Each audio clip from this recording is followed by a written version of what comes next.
The cruiser drifted silently among the distant stars, a gleaming monument to Zalar wealth and power. Its smooth hull reflected the light of distant suns, and inside, the halls were as cold and precise as a machine. Every surface gleamed, every sound measured, every movement watched. Within this perfection walked Carolyn, her steps quiet, her posture perfect. To the Zalar, she was just another personal attendant, a being whose thoughts and feelings were considered irrelevant. She had been one of many taken from her home world as a child, and had learned to survive by hiding herself behind obedience. Carolyn moved through the corridors, her mind a careful balance of remembering what was forbidden and what was safe to say. Her master, Lord Zaylan, had always demanded silence and perfection. A word spoken at the wrong time could bring punishment. A glance in the wrong direction could cost a day's rations or worse. But Carolyn was clever. She had learned to read the moods of those around her, to move unseen, to exist almost like a shadow. On this day, however, Caroline's usual careful calm was under strain. Lord Zaylan had ordered her to clean his private chambers, a task she had performed countless times before. But something felt different. Perhaps it was the way he had watched her from the balcony, his eyes sharp, calculating. Perhaps it was the rumors she had overheard from other attendants, whispers of an approaching human engineer who was known for challenging Zalar authority. Carolyn didn't know much about humans except that they were considered reckless, chaotic, and unpredictable, but even these whispers carried a hint of hope she had not felt in years. Meanwhile, Captain Thomas Reeve had arrived on the cruiser under official orders to inspect the ship's engineering systems. Thomas was human, a species the Zalar respected for their ingenuity but often dismissed as simple or overly emotional. He had heard stories of Zalar cruelty, but had not expected to witness it firsthand. As he walked through the corridors, he saw Carolyn being scolded for a minor mistake, spilling a drop of water while polishing a crystal surface. The Zalar officer's voice was cold, cutting through the air with precision. Carolyn's eyes lowered, her hands trembling slightly as she straightened the crystal. Thomas stopped, his brow furrowed. He could not understand how anyone could treat another being this way. He approached the officer, his voice calm but firm. "That is unnecessary. She is not at fault." The Zalar officer turned to him, surprise flickering in his eyes. No human had ever dared speak this way before. "Captain," the officer said, his tone sharp now, "this is our procedure. You have no authority here." "I have authority wherever injustice is happening," Thomas replied, his eyes fixed on Carolyn. She looked at him, confusion and a flicker of hope mixing in her expression. For the first time in many years, someone spoke for her without fear or hesitation. The officer scoffed, but Thomas did not back down. He watched as Carolyn finished her task, her hands steady despite the tension. Then, when no one was looking, he quietly motioned for her to follow him. "If you wish, you can come with me," he whispered. Carolyn's heart beat wildly. The concept of choice was foreign, almost impossible. But something in Thomas's gaze promised freedom, not orders. That night, the cruiser was quiet, the stars outside a silent witness to what was about to unfold. Carolyn waited in her small quarters, the memory of Thomas's words lingering. The decision she faced was terrifying and exhilarating. She had spent her entire life obeying, hiding, surviving. To step into freedom was unknown, yet the thought of remaining a slave felt unbearable. When Thomas arrived, dressed in a simple engineer's uniform, he extended his hand. "Are you ready?" he asked. Carolyn hesitated, then nodded. She took his hand, feeling the strength and warmth in his grip. They moved through the shadowed corridors, avoiding patrols, heading for the escape shuttle hidden in the lower hangar. Every step was tense. Every sound could mean discovery. But Carolyn found a strange courage in Thomas's presence, a sense that she was no longer alone. The hangar was vast and mostly empty, the shuttle small and unassuming against the massive cruiser. Thomas led Carolyn inside, securing the hatch. As he activated the controls, warning lights flickered and alarms began to sound. They had been discovered. Zalar officers rushed toward the hangar, their voices sharp with anger and authority. Thomas worked quickly, his fingers flying over the controls. "Hold on," he said. The engines roared to life and the shuttle lifted off just as the doors opened behind them. The cruiser's weapons fired, streaks of energy cutting through space, but Thomas maneuvered the shuttle with skill, diving into the debris field of a nearby shattered moon.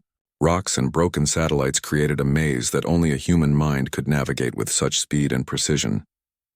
Carolyn clutched the seat, her heart pounding. She had never experienced anything like this. Fear mixed with exhilaration, uncertainty mixed with hope.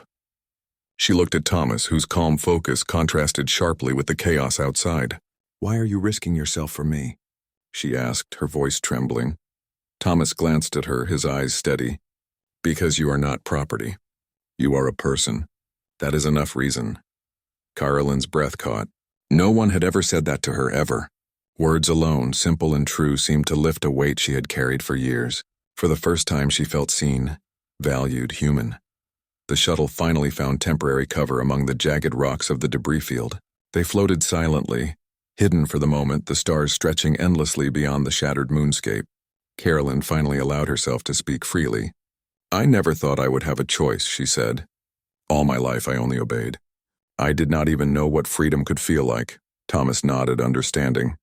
"Freedom is frightening at first," he said. "But it is also the only way to discover who you really are." Carolyn studied him, seeing the truth in his words. Here was a human, a stranger from a distant world, who had risked everything not for glory or reward, but simply because he recognized another being's worth. Days passed as they navigated the remote sectors of space. The Zayler had branded them both as criminals, but Thomas's skill and ingenuity allowed them to stay one step ahead. Carolyn learned to operate the shuttle, to read the instruments, to assist in navigating through asteroid fields and radiation storms. She discovered a strength and intelligence she had long kept hidden, forced to remain invisible under the oppressive rules of her past. Each night they shared stories of their worlds. Carolyn spoke of her home, a planet of silver forests and blue rivers now lost to Zayler conquest. Thomas spoke of Earth, of humanity's persistence, its creativity, and its strange, unpredictable ways. Carolyn found herself laughing for the first time in years, the sound strange and thrilling in the quiet cabin of the shuttle. Thomas smiled at her, a warm, easy smile that did not command or judge, but simply existed in friendship and respect. One evening, as the shuttle floated near a quiet star, Carolyn looked at Thomas, her eyes reflecting the distant light. "I still do not understand," she said softly. "Why would you risk so much for someone you barely know?" Thomas considered this, his gaze steady. "Because courage and compassion are not measured by who we know, but by what we choose to do. And because I believe no being should be owned by another." Carolyn's heart swelled. She realized that she had never known anyone who saw her this way, who treated her as a being capable of thought and feeling. The shuttle's systems beeped softly, signaling their temporary safety. Carolyn leaned back, exhaustion and relief washing over her. She closed her eyes for a moment, imagining a future where she was free to make her own choices, and for the first time she dared to imagine that she might not be alone in that freedom.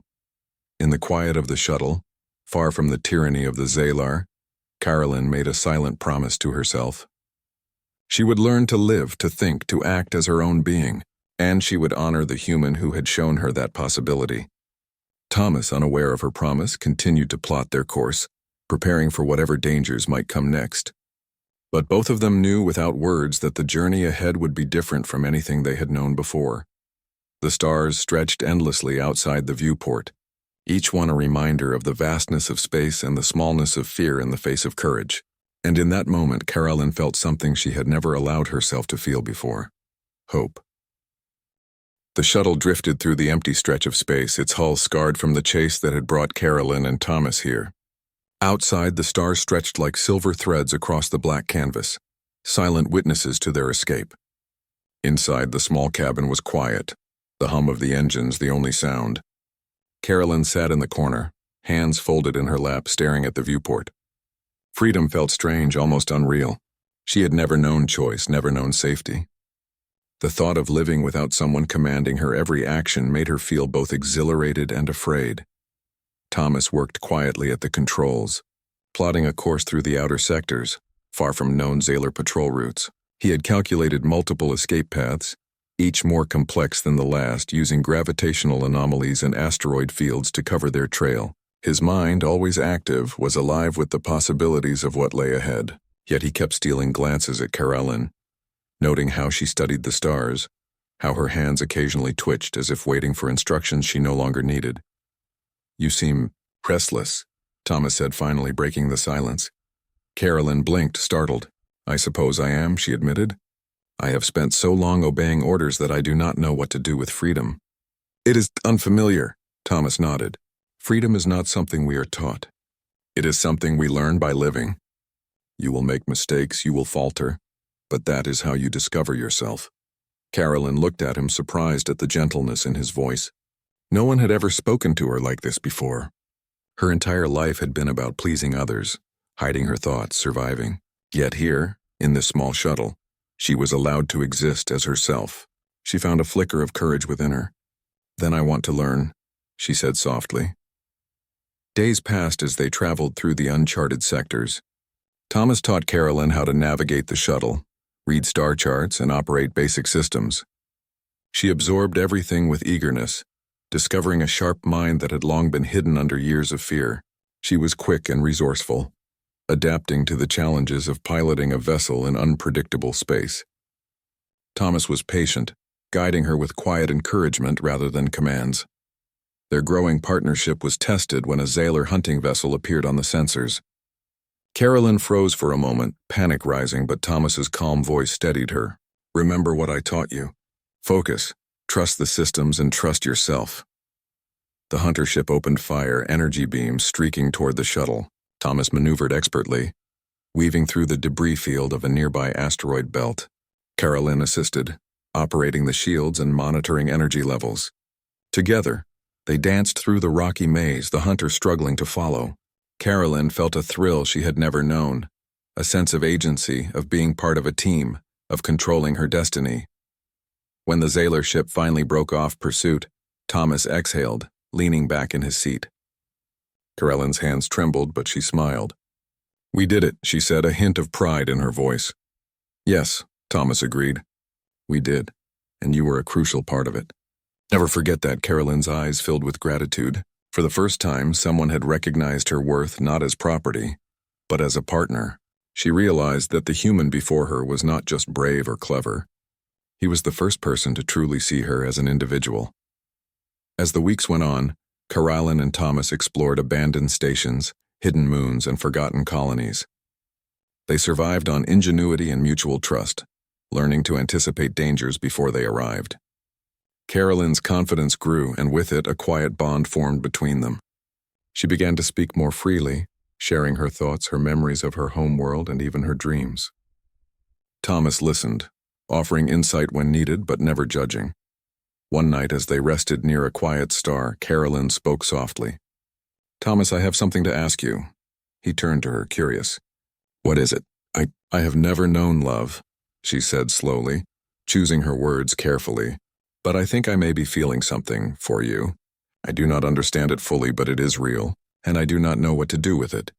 Thomas regarded her thoughtfully, then smiled gently. Love is a choice, Carolyn. It grows from respect, trust, and shared experience. You do not have to understand it all at once. You only need to be honest with yourself. Carolyn nodded, a warmth spreading through her chest. For the first time, she felt seen and valued not for what she could do for someone else, but for who she was. Their peace was soon disrupted when the Zalar sent a more organized force, determined to capture Carolyn and punish Thomas. The two realized that they could not simply run forever. They had to confront the threat using intelligence and strategy rather than brute force. Thomas devised a plan to turn the hunters against each other, using false signals, decoys, and carefully timed maneuvers. Carolyn assisted by analyzing the alien tactics, her knowledge of Zalar behavior proving invaluable. The confrontation was tense. Energy beams illuminated the void as the two humans outwitted the more advanced Zalar ships. Each move was calculated, every decision a test of skill and trust. In the end, the hunters were defeated, not destroyed and forced to retreat, humiliated and confused by the humans' unconventional tactics. Carolyn and Thomas had won without unnecessary bloodshed, a victory born of intellect and cooperation. After the battle, Carolyn and Thomas floated in silence, the adrenaline slowly fading. You were amazing, Thomas said quietly. I could not have done this without you. Carolyn shook her head. No, we did this together. I would have never dared to think I could fight, to think I could win. You gave me the chance to see who I really am. Thomas reached out, taking her hand gently, And you showed me something too. Humanity is more than courage or ingenuity. It is compassion even when it seems impossible. That is what makes us, us. The shuttle drifted into a quiet sector, a hidden moon offering safety and solitude. Carolyn and Thomas began to rebuild a life not defined by fear or pursuit, but by choice and trust. Carolyn learned to cook, to repair minor systems, to maintain the shuttle independently. She reveled in the sensation of self-reliance, her confidence growing daily. One evening, as they gazed at a distant nebula, Carolyn turned to Thomas.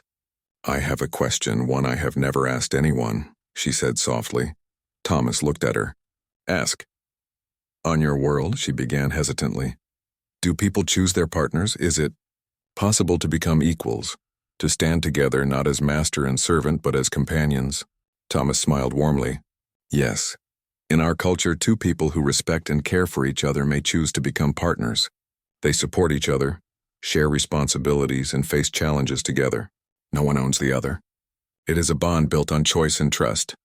Carolyn considered this, the idea foreign yet beautiful. She looked at Thomas, at the human who had risked everything for her, who had seen her as more than property, who had guided her into freedom. "I wish to do that," she said, her voice steady.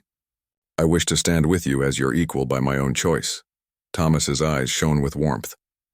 "I would be honored," he replied, "but only if you truly choose it." "I do," Carolyn said without hesitation. "I choose this life. I choose you." In that moment, a quiet understanding passed between them. The galaxy was vast, and injustice still lingered in distant sectors. But here, in this small shuttle and hidden moon, they had found freedom, equality, and mutual respect.